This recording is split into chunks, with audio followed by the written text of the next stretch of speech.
and welcome to the Pod Sound School podcast, the podcast that aims to help you improve your podcast and gets into the lifestyle and struggles of podcasters. This is your host, Veronica, and here with me is my sidekick, Pain in the Ribs, Studio Steve. Hey, everyone. I am the social media branding and content strategies for the Pod Sound School. And I'm the producer and creative director, and we're here to teach you all the skills and show you all the tools you need to help you create a podcast that people will go crazy about. In today's episode, we're going to be taking you through the steps and best practices of recording your podcast episode and a YouTube video at the same time, so you can learn how to make the most out of your limited time by repurposing your podcast recording sessions into really cool YouTube videos that will actually perform well on YouTube and other platforms as well. So after you're done listening to the episode, go over to our YouTube channel, Pod Sound School, to watch the full video. And while you're there, remember to subscribe to our channel if you haven't yet. Are we ready? Okay, let's get this ball rolling. Number one, setup. So you're already podcasting. That means that the audio part of your video is already taken care of. But what about the additional equipment you're going to need to make your videos? Like camera, lighting, background, the video editing software. Yeah. Could you take us through the process of doing that? Yeah, let's talk about those four things. First, we'll talk about the camera. So you can use whatever camera you have on hand, especially if you're on a budget. You can use the camera on your laptop, you can use the camera on your phone, and then you can grow from there and get some really nice video cameras or some DSLR cameras. Some of the really popular ones on YouTube are the Canon N50, or Sony has a whole line of affordable and really great looking cameras. And with lighting is so important. It can really make you look a lot better, a lot younger. Some of our favorite lights that we experiment with are ring lights, and then also diffused light, or light that's kind of soft, is really nice. Some people can just put a sheet or a pillowcase over a light that you can get at Home Depot and get pretty good lighting.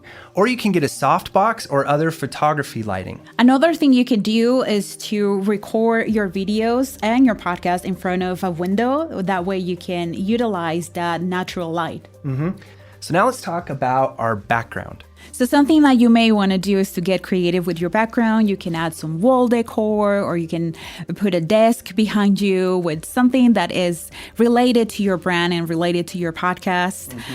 Mainly what you want to pay attention to is what is inside the frame. You don't want to have clutter. You don't want to have things that may hinder in the experience of your viewer.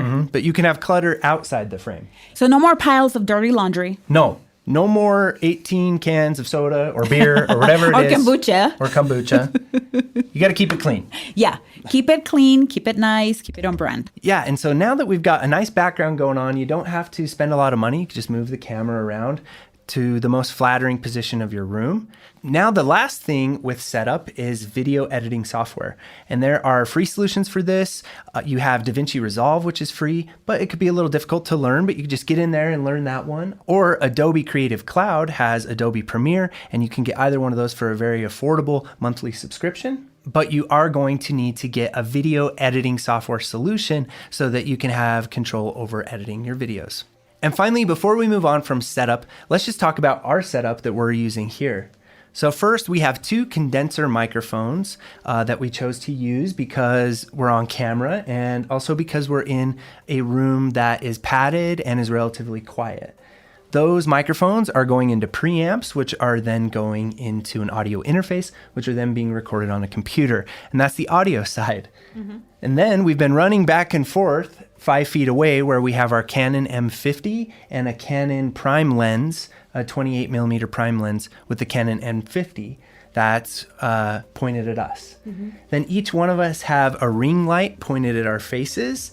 And then we also have a softbox light in the middle of us to bring a lot of lighting on us. And then our background, we have two LED photography style lights that are blasting a lot of daylight color temperature on the background behind us.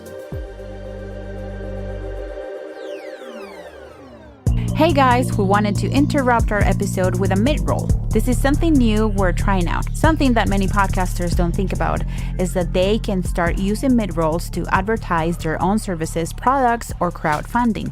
So we thought we would try it out. Yeah, and it's actually really easy to do. You just choose some mid-roll music and maybe a mid-roll in and out transition sound effect. I like computer glitches, whips, or even bubbles. And then record your ad. Spend some time mixing it in its own project or session, and then export it to a folder where you keep all your assets. So, if you want to learn about mid-rolls, pre-rolls, post-rolls, segments, and how to launch a stellar podcast, Or beef up the one you already have. and kill it on social media and build authority with your brand, we teach that and much more in our podcasting program, Pod Sound School Smart and Sexy Podcast Launch. Check this episode's description for the waitlist link or go to podcastingsmart.com. But registration opens soon, so hurry up. Okay, now back to the episode. Back to the episode. Number 2, record separate intros and outros for your podcast episode and your videos. So something that you want to do is to record separate intros and outros for your podcast episode and your video. Your podcast intro, it's a little bit different from your video intro. On your podcast intro, you can elaborate more and you can make it a little longer. However, your video intro has to be shorter. People on YouTube are there to find specific answers and they want the answer quick. This is why your intros should be super short and sweet and to the point. So now let's talk about the elements of a very effective YouTube intro. Number 1, you want to start your video with a teaser. It can be a sentence or two hinting to what the video is going to be about. After the teaser, you want to tell your audience what your YouTube channel is about. You want to establish your credentials. Maybe you want to talk a little bit about the podcast, and also you want to include your call to actions. Your call to actions are very important. This is where you're going to ask your audience to subscribe to your channel, to like your video, to go and find your podcast. If you don't add these call to actions, you're not going to experience growth on YouTube. For this demonstration, we pre-recorded our podcast intro before we jumped into the video. And also on camera, we recorded our YouTube intro. Yeah, and this is a really good technique. It's a time-saving method. And one thing you could do here, let's say that your full 45-minute podcast episode is going to be too long for a YouTube video. Well, if you separate it into points or subtopics, each one of those subtopics of your podcast episode can actually be 5 different YouTube videos. So then what we would have done today is record 5 separate YouTube intros and outros, and then just 1 separate podcast intro. That's a very good idea. Okay, let's move on to number 3, recording the meat. So the meat, this is going to be the same piece of recording for both your YouTube video and your podcast episode, though you might edit them differently and might chop one up a lot shorter than the other one. This is the same meat that we're going to use. So it's a really good idea, good practice to rehearse beforehand or to have an outline so that you can keep the meat as concise as you want it for your YouTube video and for your podcast episode. Also, if you are used to using a script for your podcast, you can use the same script and put it on a teleprompter, and that way you can perform to the camera while you record your podcast episodes. Now let's talk about performance. You are recording your podcast and you're recording video at the same time. So this is going to be a little tricky. You want to address the camera as much as you can. You want to be animated and you want to be engaging. Yeah, and there's other things that go into your performance as well too, which is just basically feeling confident. There's lots of warm-up exercises. I do all sorts of strange things. I do push-ups, I do jumping jacks, I do breathing exercises. You just have to be patient with yourself because at first, when you're first getting in front of the camera, it can be really awkward. I know that I've had a ton of nervous breakdowns about it, but the more you do it, the more you practice it, the more it's just going to be second nature to speak into your podcast microphone the way you would, but also address the camera in a nice animated way. And it's all about feeling confident in front of the camera. So do anything you can think of that will make you feel confident. You can wear clothing that it makes you feel great. You can do all the things to your personal appearance that is going to boost that confidence. Something that I like to do is I have a playlist of songs that I play before recording my videos. I play Beyonce. Anything you can think of that is going to boost your confidence. Another trick that I learned is called the empty chair. And here you can print a picture of your ideal listener or ideal viewer and put it by your camera so you don't forget that you are speaking to a person, that people will be watching your video. This is very important. Yeah, I love that. It's a really cool trick. And really, like I said, it's just a process. It's a learning experience. Don't be hard on yourself and don't let the discomfort keep you from doing it. If you just push through it, you're going to see really cool results. You're a rock star. Number 4, how to record video depending on your podcast format. And when we're talking about podcast format, we are referring to the way that you record your podcast. You can first record your podcast remotely.